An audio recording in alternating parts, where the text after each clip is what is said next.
सध्या साखर कारखानदारीत ऊस हंगाम जोरात सुरू असून बहुतांशी गावात केवळ रस्त्याअभावी शेतकऱ्यांना ऊसाची वाहतूक डोक्यावरून करावी लागते।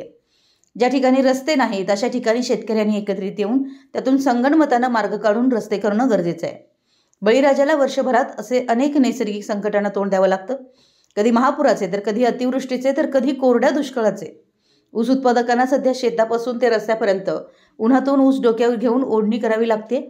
ग्रामीण भागात पायरी पद्धतीची शेती अधिक आहे।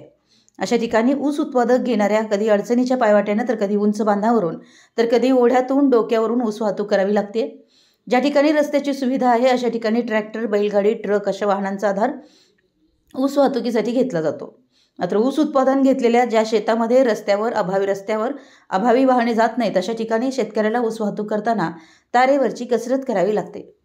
रखरखत्या उन्हात ऊस वाहतूक डोक्यावरून करताना चांदण्या मोजण्याची वेळ येत असल्यामुळे ही शेतकऱ्याची गंभीर समस्या लक्षात घेत गावोगावी रस्ता करणं गरजेचं आहे। रस्त्याअभावी शेतकऱ्यांचे मृत्यू।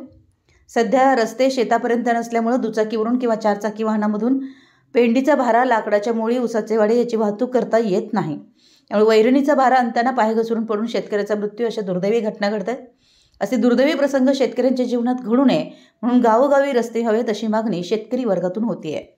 मराठी यस न्यूजसाठी गुडाळहून संभाजी कांबळे।